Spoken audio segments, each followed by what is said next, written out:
Good evening, everyone. We're just going to wait until everyone has taken their virtual seat.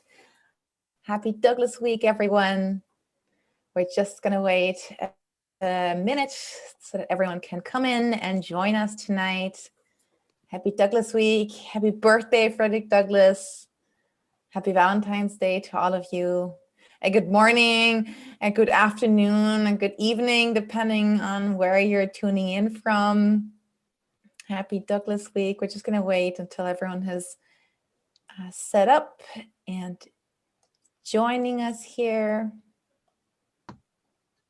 We hope you all enjoyed the film. Just going to wait one more minute before we start. If no one comes on, it means they hated my film, right? So I'll sheepishly exit. Not my fault. It was the actors. There's a rugby match in Ireland, Peter. So Ireland was at Oh, well, there you go.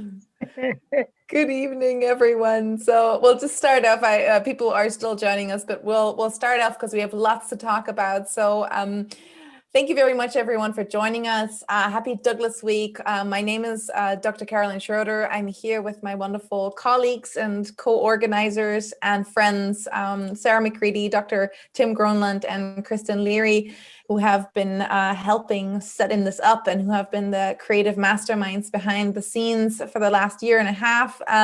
We're so delighted that you guys are with us here today. We're delighted to celebrate Douglas, especially on his chosen birthday today. Happy Valentine's Day to everyone. Happy Black History Month and happy last day of Douglas Week. This whole week has been incredible. We're so inspired, so motivated, and so moved by all the creative and insightful events this week. It's hard to believe it's the last day, and this is the second to last event of the event series. As a scholar of film, I'm especially delighted to welcome you all to this event. This event will last about 1 hour. And just a few last things of housekeeping before I hand over to the wonderful Aidan Whelan. If you have any questions, which I hope you do because this is an amazing panel, you can pop them into the Q&A box down below. You'll see them on the sort of bottom corner of your screen. There's a Q&A box. Write up your questions whenever you have them, whenever you're ready. Be curious, do ask, and as a team, we will monitor the Q&A box and we'll pass on your questions to the panel. Also, this session is being recorded. Hello to everyone live on YouTube. And please be respectful if you do ask questions. So that's kind of the housekeeping from my side. It's now a pleasure to hand over to Aidan Whelan, who's the CEO and producer at Wildflower Pictures. And that's a boutique Irish film production company. Wildflower Pictures, with Screen Ireland support, is developing a documentary on Frederick Douglass and his time in Ireland. And Aidan has been one of the first and strongest supporters of Douglas Week and a fantastic help, colleague and friend. So it's my pleasure to hand over to Aidan tonight. And thank you for hosting this conversation, Aidan. The stage is yours. Thank you so much, Caroline. I hope everyone at home is well and they can hear and see visually their screens. I'd like to just thank Caroline as well for pulling this program together and her colleagues at Douglas Week. It actually is a phenomenal program.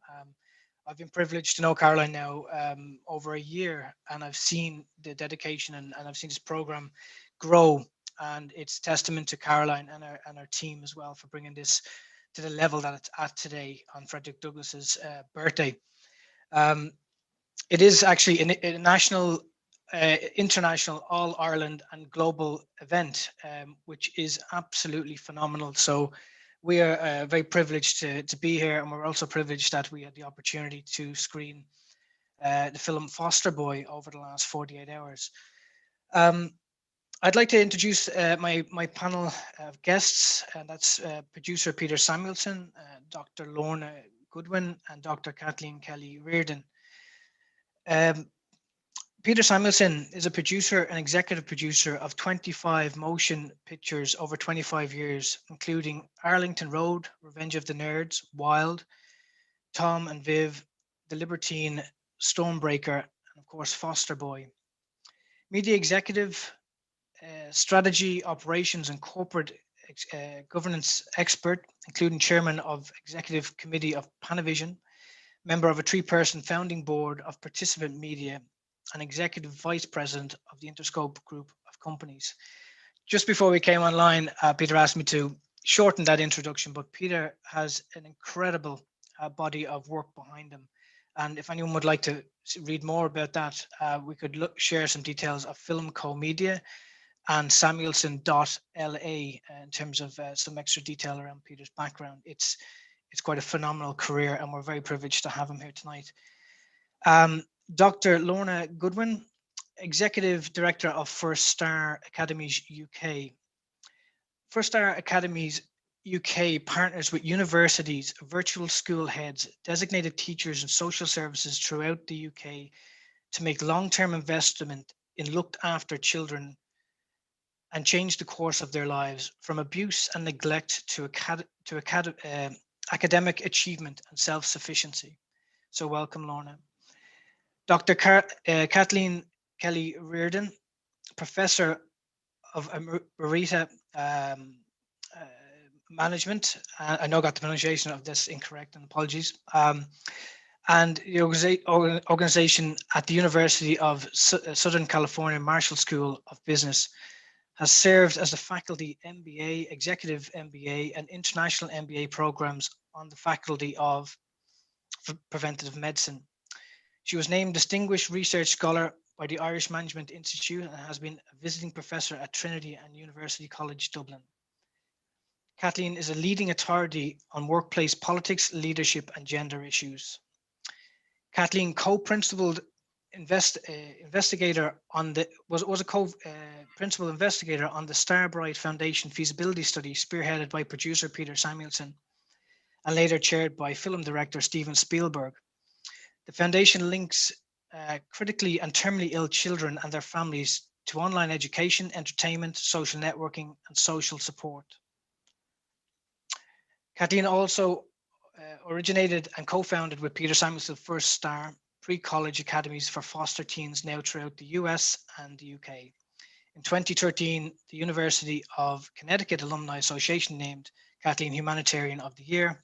Kathleen lives in Schull, West Cork, Ireland, and is a member of the International Women's Forum. I'd like to welcome all 3 guests, and we were very privileged to have the film Foster Boy screened over the last 2 days. For those of you who've seen it, we will get into the discussion of Peter's film very shortly, but what I'd like to ask Peter first, if you wouldn't mind, is to share the trailer for those perhaps that haven't seen the movie over the weekend. Second, I can do this.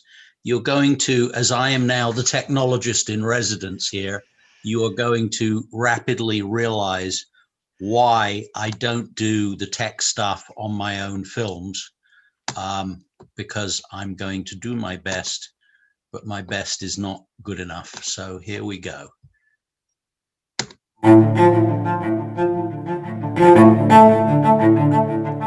Mr. Randolph, I see you more than I see my grandchildren. Representing yourself is not a good idea. Meet your new lawyer, Michael Traynor. He got hurt. He wants money from the people he thinks are responsible. He'll be lucky to get a dime. Why do I have to have you as my lawyer? Your Honor, this is a known corporation versus a kid that looks like a thug. Thug? When Jamal Randolph was a 10-year-old child, Belcourt ignored his repeated complaints that a 16-year-old that they had placed tortured him for a 3-year period. Belcourt upped the offer to $150,000. I already said no. Belcourt took over where the government failed, Mr. Traynor. The jury's not going to believe a black drug dealer. They're my verses, but my past is stupid. No, it's not stupid. Jamal, you write, don't you?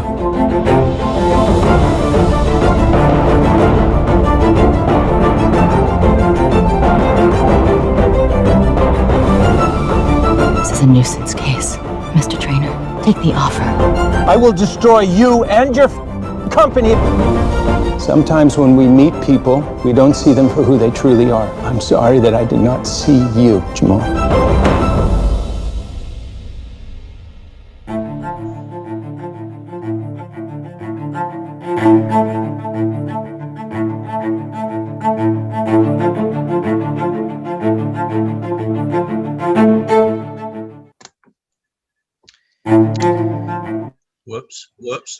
Whoops. It's so good we can watch it twice.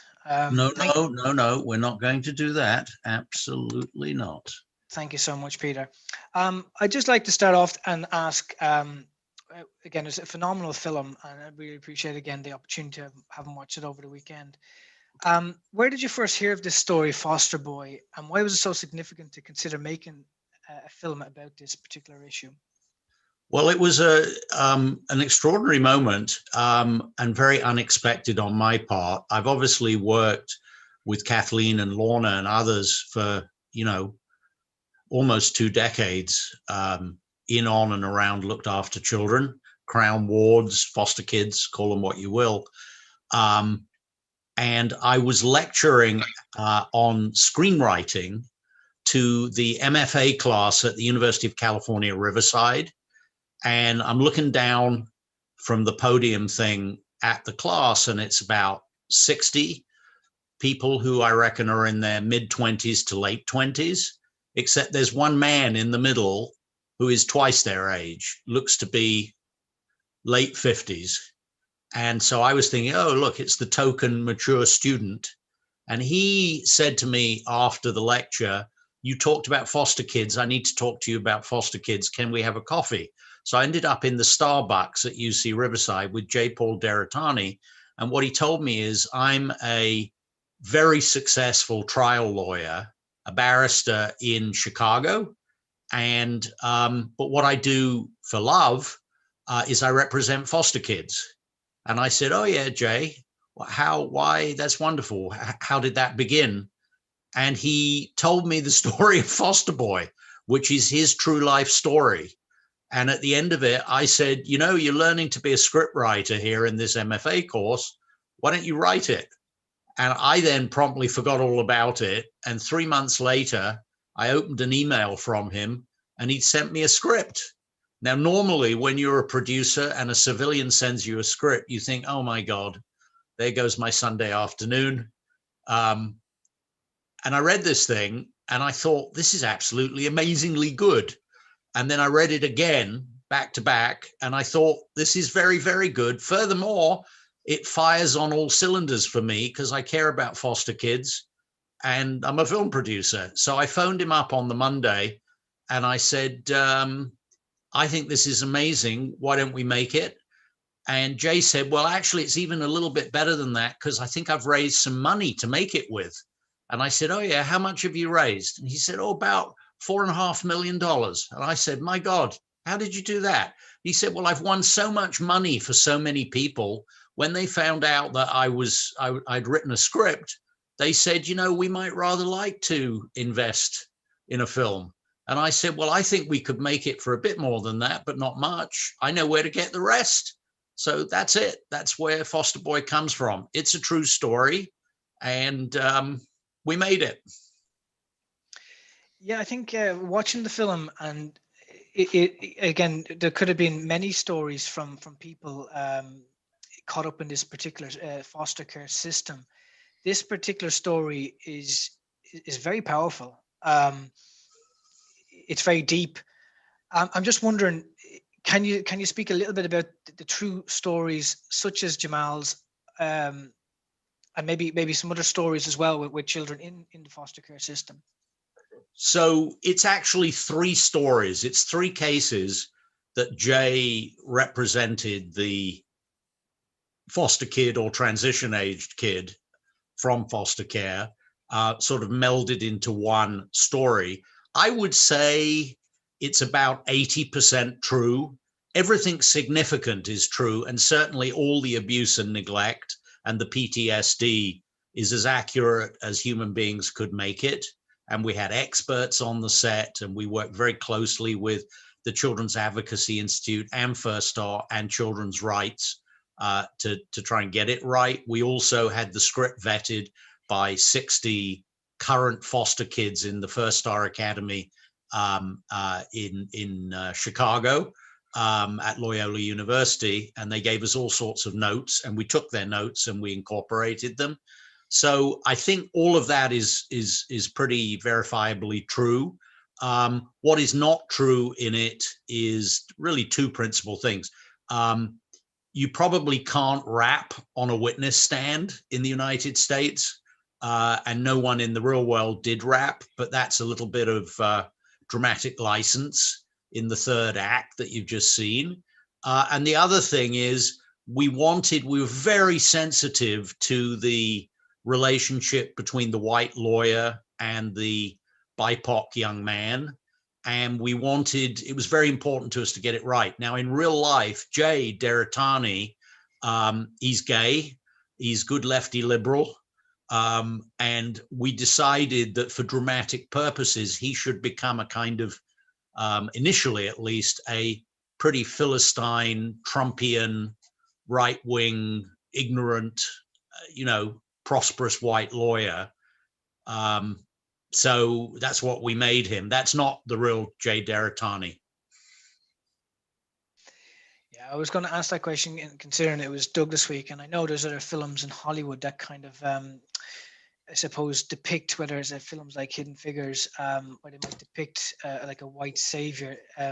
Was that something that you were conscious with? And you mentioned, you touched on it lightly there, but was it something that was conscious to the story, or were you conscious about maybe the perception of a movie, sticking to the truths versus trying to, tell the story with great authenticity? Were you worried in any way about the perception of this being a kind of white savior type story as well? Yeah, we were, I would say, not worried. I would say we were paranoid about that for a year and a half while we were working on the film. And we tried every way we could to make that not the case. If you think about it, it starts off as a white savior film. Here is this incredibly wealthy and prosperous and sort of vibrant white right-wing lawyer. And here's this, when you meet him, this young man of color who's been, given PTSD by the system and abuse and neglect and so forth. It's very much a top-down kind of first act. But then, of course, in the middle, and this is invented, it went horribly wrong, didn't it? The whole Michael Traynor case unravels because he can't prove that they shredded the files, and he sort of doesn't know what to do, and they are heading for a loss. As Jamal tells him, we've lost. They saw me tased. It's the end. And at that point, it is Jamal who says, sometimes in my world, we have to do things a little bit differently. And the whole of the second act and the third act is the case being saved primarily by Jamal. And he does manage with that tape recording to prove what has actually happened.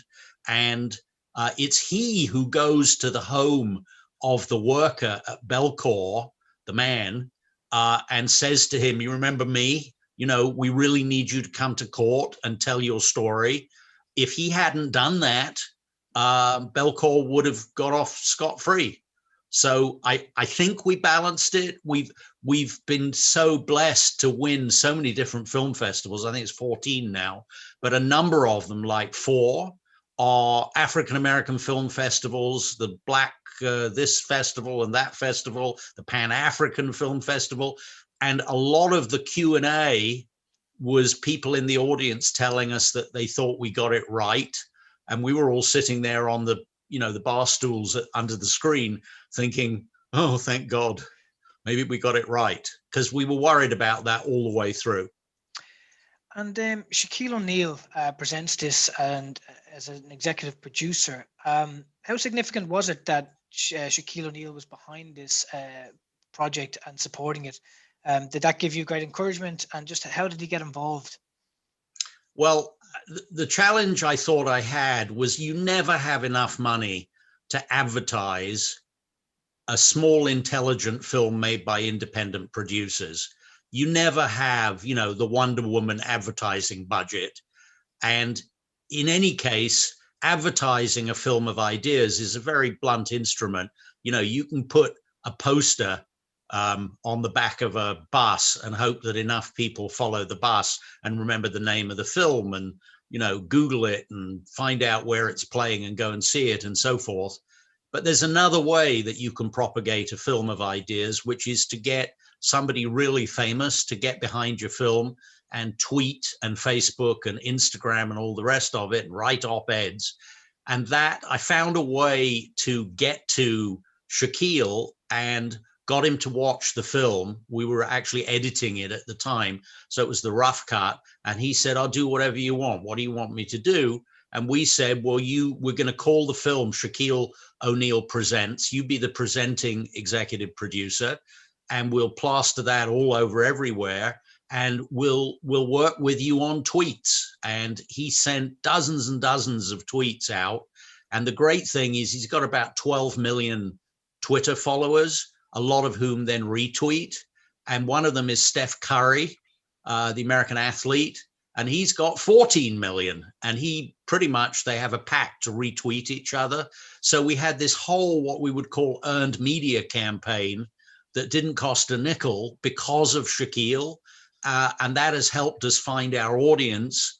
And we have resoundingly, despite the COVID, we've absolutely found our audience.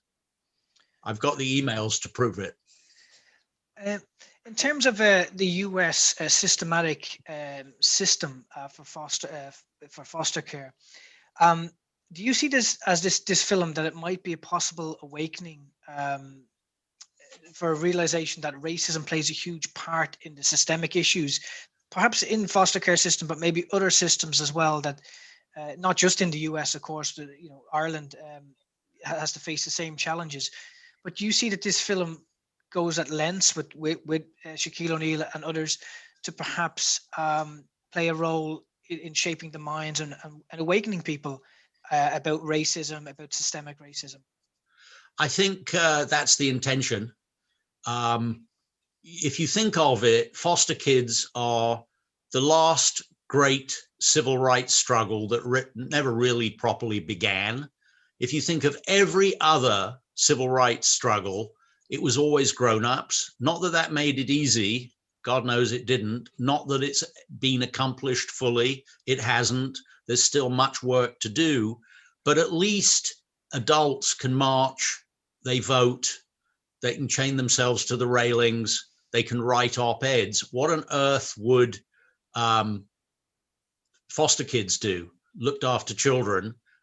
Most of them, especially the younger ones, they don't even know that their lot is unnecessarily harsh, that it's grossly, grotesquely unfair. So what do? What's that line? Better to light a single candle than curse the gathering darkness. So these days, all my films, everything I do is designed to move the needle. And specifically with Foster Boy, we have two principal goals. One of them is to make for-profit foster care agencies go out of business. We believe, and actually research shows, and if anyone doubts it, you email me, I'll send you the research.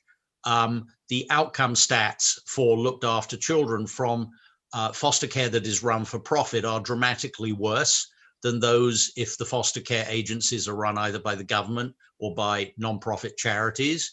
So goal one is let's stop that. And we've got a little chink of light here in the United States, because last week, President Biden announced that for-profit prisons are going to be put out of business. And so we've got a line of argument to say, well, if convicted felons deserve better than incarceration run for profit, how on earth can we justify running foster care for profit when the children are dramatically innocent in every way? We need to do better. So we're working with a consortium of 6 charities at the moment to try. We're going to do a petition on whitehouse.gov, which is how you lobby the government. And if you get 100,000 signatures on there, they then have to discuss it and hold a press conference and do something about it. So that's our pathway. And then the other issue is right to counsel. In the United States, half of foster kids get no lawyer, which is absurd. You have little children going to court, everyone's speaking in Latin and all that kind of thing. They don't understand anything. And everyone in the room either is a lawyer or has a lawyer, except the subject of the hearing, whose whole life is being affected by it. And that's the foster kid. So we'd like to give right to counsel. We give right to counsel to convicted felons. You know, somebody sues the prison system, they get a free lawyer. Why don't foster kids get a lawyer? Excellent point. A lot to take on there, Peter. Thanks so much. What I'd like to do now is I'd like to, if possible, to screen the next clip, which is effectively an introduction to First Star, which, again, from a film perspective, and everything you just spoken about there, Peter, you're breaking ground and making waves to bring around change, not only with media, but also with the practicalities of a charity, which is a lot of what First Star does. So if you wouldn't mind potentially pressing the clip, and then I'd like to bring in Lorna and Kathleen after this particular clip is screened. Sure. Here I go again with deficient technology skills, but here I go nevertheless. Whoa. Wrong one. Sorry, my fault. Okay. My bad. I dropped this on your lap, Peter, so I'll take full responsibility. Okay, here we go. Here's the right one.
Hi, this is Shaquille O'Neal. Too many foster children have been unheard, unrepresented, uncared for. It's time to make our nation's foster kids a priority. Donate, volunteer, speak up, foster, adopt. Their lives hang in the balance. Join the fight for foster kids at fosterboy.com.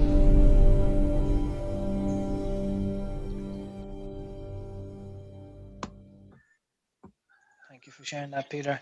I'd like to bring in Kathleen on the discussion now from First Star. Kathleen, I'm just wondering if you could just give us a brief history of First Star, perhaps back to when it was founded and its origins and the purpose of First Star itself. Well, Peter and I met years ago, many years ago now, always doing projects that people say can't be done. I think that's fair, Peter, and Peter has that entrepreneurial spirit that you can't stop. And together, while I was a professor at USC, we worked on Star Bright, as you mentioned, and I also was involved with First Star right from the beginning.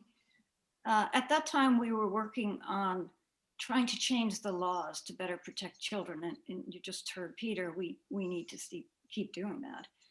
But I was writing a book called Childhood Denied, with Chris Noblet, and Peter, of course, was involved with that too. And it became clear that only 3% of foster children were going on to university, 3%. And as a professor, I thought to myself, you know, one of the things that keeps most of us from doing what we might do is exposure, so that we don't fear something. So I sat down and I picked up the phone. I knew Peter had a lot of irons in the fire, but I thought maybe this'll work. And he loved it. So we went forward with developing academies for children, you know, from the age of about 14, sometimes a little younger, that would bring them from secondary school into university. And the statistics now are really impressive. And so we have gone from 3%, which is outrageous, to even 95%. And if you count the children that we help get into other jobs and maybe go to university later, we have even a better outcome. And that's from a whole lot of dedicated people, and Lorna being one of them. And important in the UK. She's Thank you, Kathleen. Yes, Lorna, I was just going to ask again about the engagement process into looked after children. What is your experience, and perhaps can you draw on some of that experience and perhaps some areas, stories perhaps that you would like to enlighten us with about children in this particular system in the UK?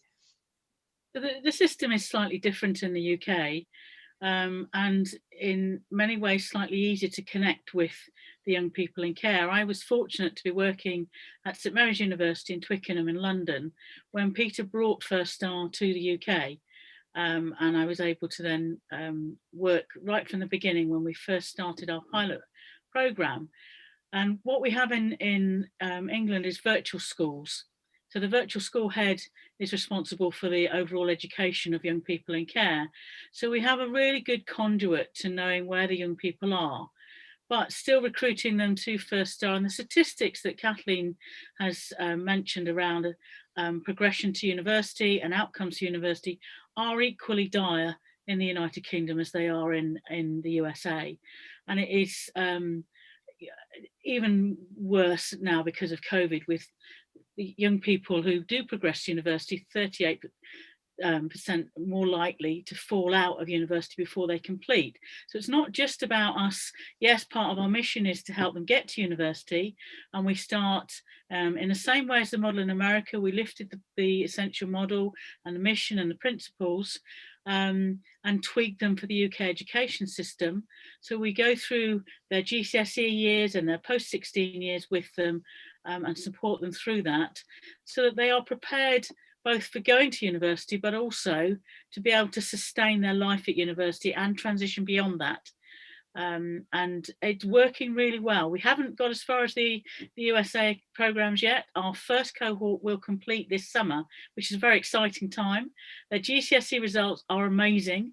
We're really, really pleased. Over 50% have got their English and maths, compared to 17% of children in care usually. So they're doing it really, really well, and we're really, quite buzzed about how, when we get to the summer, to see them progress on to university or employment, and we'll see how they get on.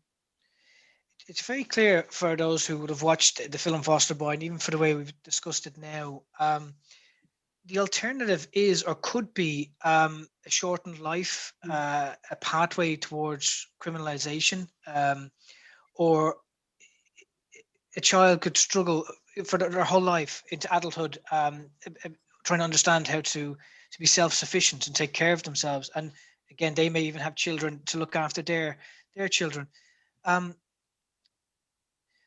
What else could you tell us about the people in these cohorts, like how they may fall into this particular looked after category? What can you tell us about the people that you find, and how they're caught in effect? Are there people outside the traditional educational systems that are a greater risk of never getting into education and perhaps staying on that pathway? Talk to us a little bit about that, please. There's a big cohort of disadvantaged young people, and that's the same in every country. There are young people whose access to education is impacted by their family backgrounds, by expectations. I still get people who say, well, why do they need to go to university? Why don't we just get them a job? Is that what we would do with our own children? Absolutely not. So we very strongly believe that every child should aspire to university. And if they don't all go, that's absolutely great, as long as they are not homeless, like 25% of care leavers in the UK within 2 years of aging out, or not in education and employment, or drawn into the prison system and the county lines drug issues, and so they're at much higher risk of these, are at much higher risk of mental health and physical health, not just at 18, but all the way through their lives into their 30s, 40s, 50s, and for those who go further beyond that. But it's also a cycle. There is, like other types of abuse and neglect, a cycle of young people going into care whose families are care experienced.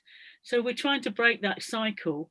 About 67% of the young people in the UK that come into care do so through abuse and neglect. Some come in for other reasons, some are in kinship care, some come in with refugee status, but abuse and neglect is the prime mover to transition children into care, because their families are just unable to provide them with a safe and secure and happy life. But that's not the end of the story, because only 1 in 4 children in care don't have some kind of move every year. So they don't have either a new placement, a new school, a new social worker, a new personal assistant. Can you imagine, in the middle of their GCSEs, some of our children were moved from their care placement to another one? I had a conversation with a young lady who's aged out at 18 now, who got caught up with the A-level fiasco in the UK and missed her place. She was moved out of the care system. She transitioned to 18 in the middle of what would be her exam period, and that's it. She's left on her own. Well, that's not okay either. We wouldn't do that with any other 18-year-olds. So it's not just about, how they come in, but 90 children a day come into the care system in England. I mean, that's just phenomenal. Over 100,000 children pass through the care system every year. And that's just England. That doesn't include the other home countries as well. So the numbers are huge. The issue is there, and the educational outcomes are absolutely unacceptable and dire for many, many of these young people. And it's not because anything to do with their fault. These children are not at fault. They're at the end of a very disadvantaged education and family life. And that's the key thing to remember. We want to give them more than they've got, and we want to give them those opportunities. We're also, Aidan, as you know, Peter, as you know, looking at Ireland now, and there are 6,000 children in care in Ireland. And, we can't serve all of them in First Star, but as everybody on the panel here knows, we don't try to reach out to the children who are most likely to be noticed by the system early and cared for by the system, but we try to reach out to children who wouldn't get that kind of attention. And if you spend any time in any of these academies, you know that it's a tough road, that these children come in and they haven't had this kind of experience. They have the benefit of us, and they have the benefit of getting to know the professors, put their pants on one leg at a time, which is important to take that fear away. And then on top of it, they have each other for those years and years later, so that we're like a family. Okay. There's another clip, Peter. I'd just ask you to perhaps prepare to play this next clip, but I did want to ask the question and maybe lead into this clip, because it'll allow us to come back on the other side and maybe segue into one of your other bodies of work, which is quite important at this particular moment in Douglas Week to speak about, which is Oscar Wilde. In terms of what he said, the one duty we owe to history is to rewrite it. So on Frederick Douglass's birthday, Oscar Wilde is speaking to us also. And I think the fact that you're the producer of Wilde, the film that starred Stephen Fry and Jude Law, I mean, again, it just seems that Douglas is saying something to us in some ways, you know. Sorry, Kathleen. Was it Stephen Fry? Was he supposed to hold a first star talk? Perhaps was that something that was planned or in the planning? Lorna, Kathleen. Yes, so we set up an annual lecture program, and Stephen kindly stepped forward to be our inaugural speaker. Unfortunately, we got caught up with COVID, but we've still got it on the back burner, and once things have righted themselves, we will be taking that forward, and we look forward to hearing Stephen's words of wisdom. And he's a very positive supporter for First Star. We're delighted to engage with him on that. Perfect. Peter, I'm wondering if you could play the third clip at this moment, if that's possible. Sure. Meaning the one that's about First Star UK, yes? Correct. Sorry, yes, indeed. Yeah. Here we go. Making it big. Wait a minute. Okay, sharing the screen. Sharing the screen. It's that one. And share that. And now make it big. And now press there.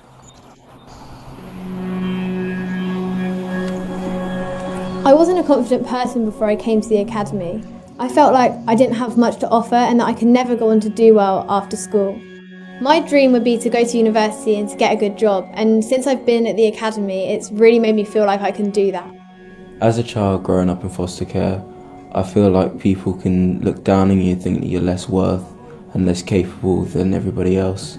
Before the academy, I was quite alone, and you'd usually find me on my own because I didn't feel confident, didn't feel like I fit in. The academy has allowed me to understand that I'm worth just as much as everybody else, and I'm just as capable as everybody else, and there is a place for me to fit in. The First Star UK brings together universities, philanthropists, charities, and the young people in care themselves to support their aspirations towards higher education.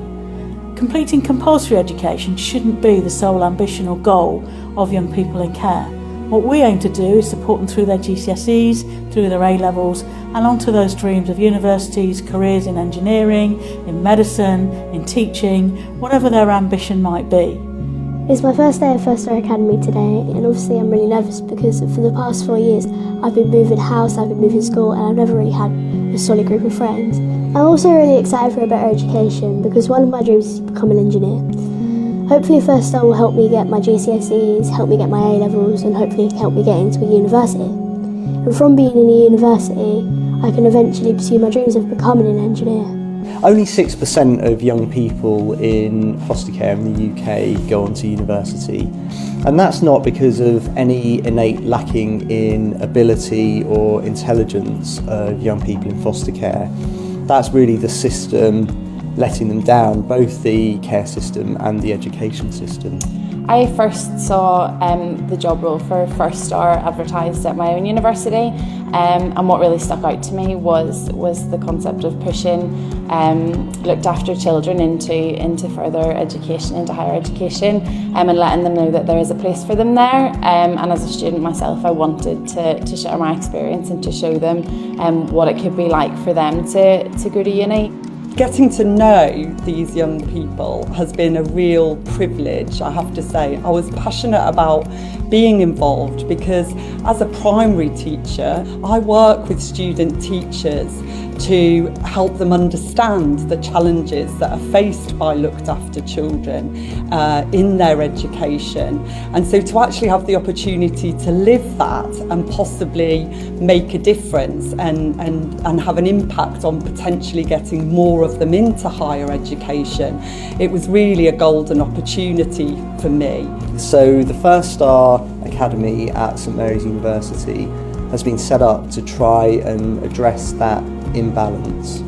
The way we do that, we start working with young people at the age of 14 who are in care, and we support them for the next 4 years through their secondary education, so through GCSEs and A-levels, and develop a whole host of skills that are really valuable in higher education. We believe that support makes a significant difference to their outcomes, and we know the young people tell us that they are increasing in confidence, their grades are going up as they prepare for their exams, and that First Star is making a difference. Thank you so much for this, Peter. Again, I think it just... It's all right. I think it just, again, symbolizes that, you know, in most professions, you see that there's solutions out there, and First Star is a solution, and it looks like it has a mature model in the US and it's maturing in the UK.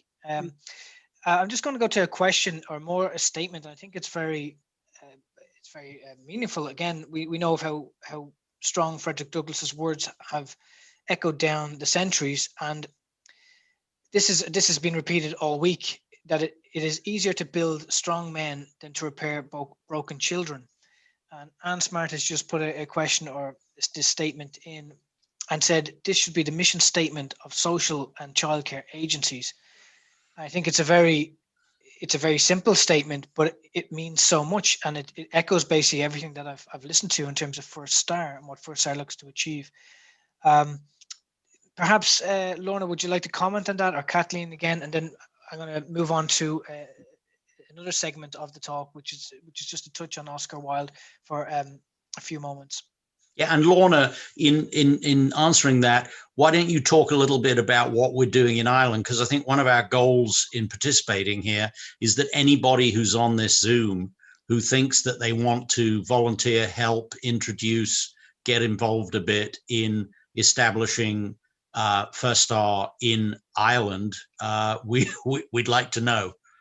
Yeah, I think absolutely right. I think the quote from Frederick Douglass, like the First Star mission, is transmutable across cultures and across nations. We are very keen to support the establishment of a First Star programme in Ireland, and we were really well supported by our colleagues in the USA when we set up in the UK, and we'd be right here to do the same. And just to pick up something Kathleen said just before the film, it's about the family. It's about making a family for these young people, and that's what sustains them through and beyond and into their much longer and more engaged and happier lives, is that they have that family of people who understand them, who get them. They don't have to explain themselves to them, and they don't have to fight to stay with us. We are there, the professors, the staff, the youth coaches, some of whom we saw in that video. And that notion of family is a huge thing. And just to finish, the video, although we used actors, the script was written by the First Star students at St Mary's, so it's their words about what it means to them, and I think it's a very powerful set of words that they've shared with us.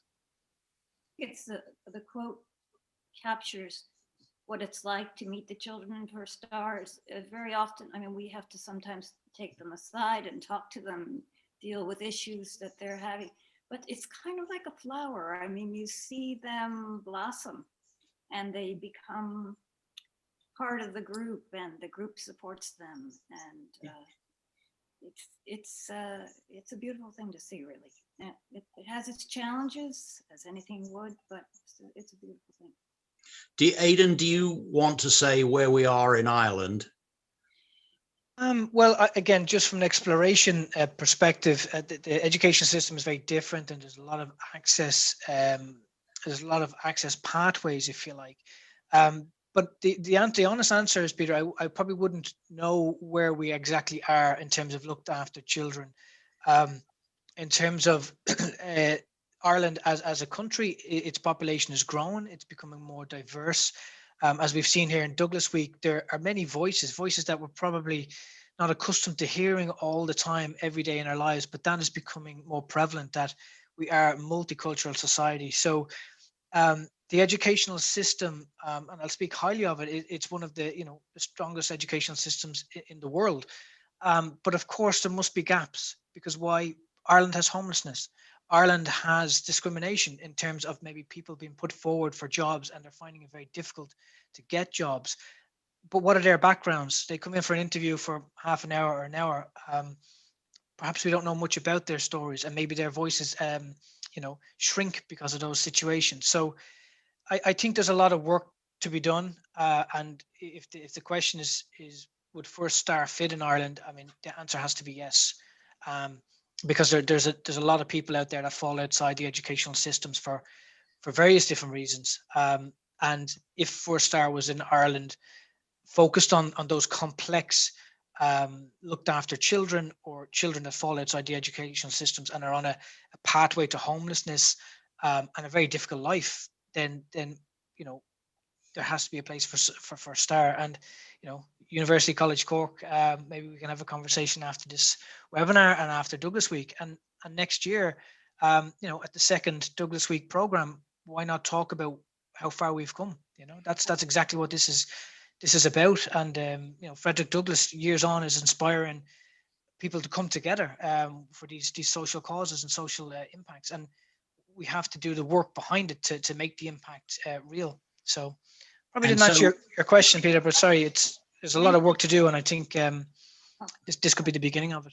I just want to make sure that there is a pathway for anyone who's on this Zoom who would like to be kept informed about First Star Ireland, and maybe would want to volunteer or have a good idea in one way or another. Whom are they contacting? Is it Aidan? Is it Lorna? Who should put their email in the chat? And of course, also anyone could reach out to the Douglas Week team, who would triage that and pass it on. As you know, Peter, every time we do an academy, we always have to do an extensive business plan. We don't have to start from scratch totally in Ireland, because we have TUSLA, which has done an extraordinary amount of research already. And I've tapped into that, and we have a lot to learn and a lot to share, but we wouldn't be, going in blind. Right.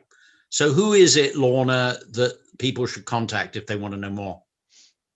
Well, I'm happy for the team to share my email, and I'll pick that up and take that forward with yourselves and Kathleen and Aidan. So yeah, I'm happy to take the lead on that. Okay, brilliant. Yeah, no, and again, with Caroline, we can speak to Caroline about this and see if we can develop a relationship, because the relationship that we forged over the last year or so has put us on good standing. We're talking to the right people. Mm-hmm. I did want to move towards Wild, but I'm conscious on time, because I'd like Peter to talk also about his two up-and-coming projects. One, which is Sins of My Father. So, Peter, I'll let you decide if as time permits, if you'd like to speak a little bit maybe about Oscar Wilde. And the reason I wanted to be inclusive in terms of the LGBT. So I think I'll just skip to this specific question about the diversity of the LGBT community and Wilde himself, given this is a historical figure in Irish history. When you were making the film, did you see this, like the way you work with Foster Boy, did you see this as a pioneering film for the LGBT community, or was that something that just would from its is that something that just came as a side product? Yeah. I think we focus a lot, and it's the correct focus, on being inclusive in the right to anyone who is in a minority, in a marginalized community, to tell their story or stories. There's another side, which is, I think it's incredibly important to get out of our caves and to support and speak alongside and march with and help every which way the people who are in a different cave. I think, divided we fall and united we stand. If you look at the picture of Dr. King marching off the Edmund Pettus Bridge in Selma at the beginning of the march, where they all got beaten up by Bull Connor's Billy Club, stormtroopers or whatever they were. If you look at the big picture, the wide shot, there are, obviously, it was led by people of color, but he had everybody there. He had, Greek Orthodox, you can tell from the headgear. He had rabbis, he had priests, he had ministers, he had Muslims, he had people of every persuasion and color and religion and so forth, because honestly, it's the old African proverb, it takes a village. And I mean, where the Oscar Wilde thing came from is that my partner and I read the Richard Ellman biography, and we thought we should do this. We're not gay. This is the iconic gay civil rights struggle, you know, of 100 years ago. You can see it very clearly as how stupidly discriminating what they did to him, which was to try to kill him in prison for being gay. It's easier to see from 100 years ago. So we made the film. I get letters every so often. I get an email or a letter, most recently from a young man in Tehran, in Iran, you know, where they hang people for being gay, saying, I'm so sorry, I have your bootleg DVD. I've watched it 100 times. It gives me comfort. I am who I am, and your film helps me to realize that that's okay. You know, these things warm my heart. So that's why we made the film, taking nothing away from the fact that, you know, people who are discriminated against should also be given access and give themselves access to tell their own stories. So I think that's probably enough on Wild. I don't know if you want to move on. Yeah, I'm very conscious at the time, so I'd like to maybe just invite Kathleen to present a painting. I know there was other opportunities within Douglas Week and things became so hectic, but Kathleen, I believe you've made a painting of Frederick Douglass, and if you would like to maybe just share that painting with us visually for a moment, and maybe share a message about the painting, it would be very poignant as well. Nice to you. I heard Jim Fitzpatrick say earlier that you have to do a lot of sketches, you know, before. And so basically that's what this is a sketch. It's a watercolor sketch. He's right over my shoulder. I don't know if you can see. We can see him, yeah. Yeah. I also learned from, you know, Douglas Fenton, one of the earlier, that he was very sensitive to the photos, you know, taken and to paintings, and so I hope he's pleased. You know, it's just a sketch, but I hope he's pleased.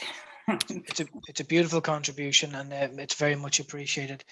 I'm very conscious of time again, so Peter, I don't know if we want to wrap the call up with a 1-minute discussion of Sins of My Father, and perhaps we will let the TV series 11 Usher's Key speak for itself with the final clip that we play.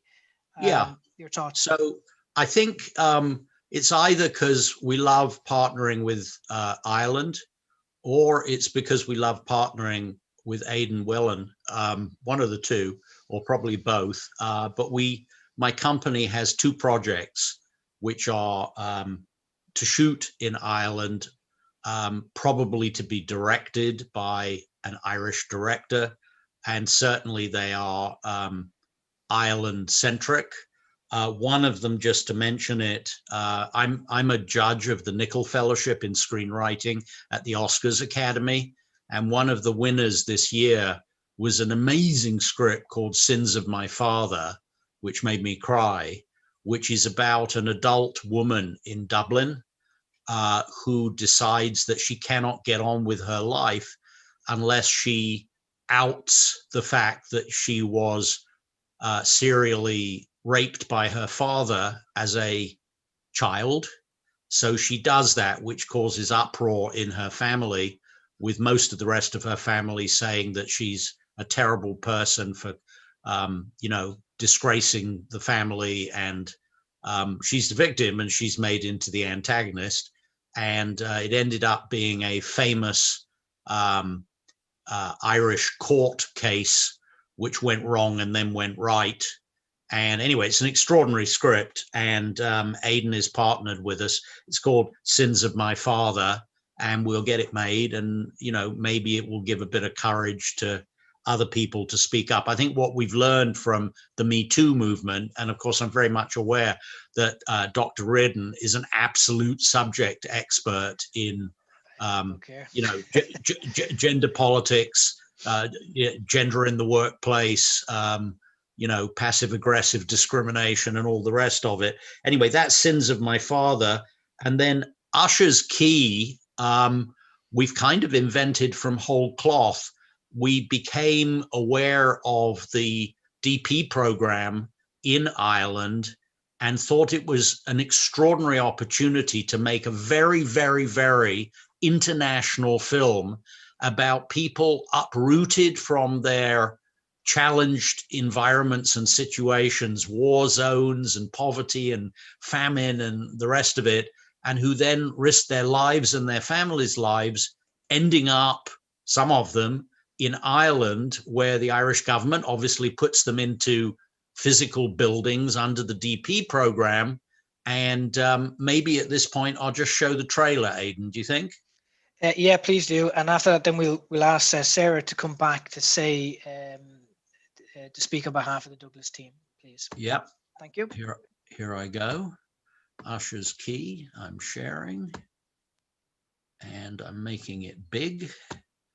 And now I'm playing it.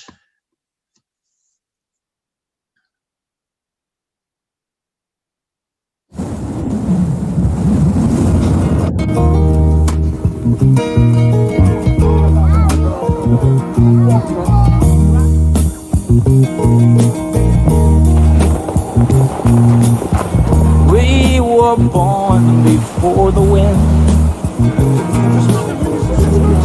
also younger than the sun. Yeah, the bonnie boat was one as we sail into the mystic.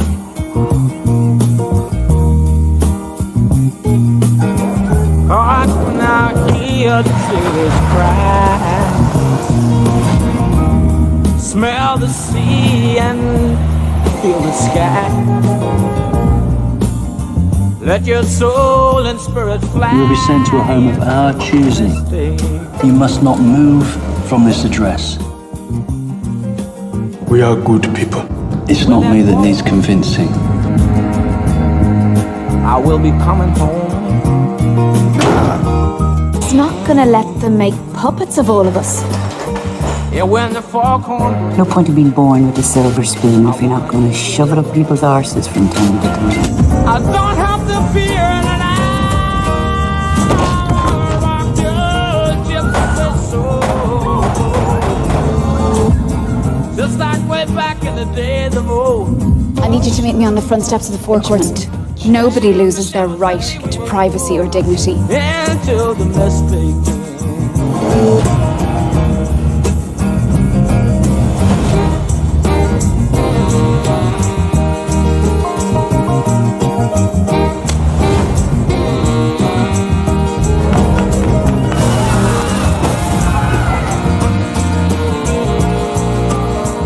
Let them send us back.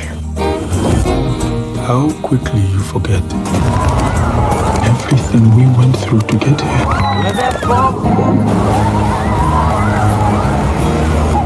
You know I will be coming home.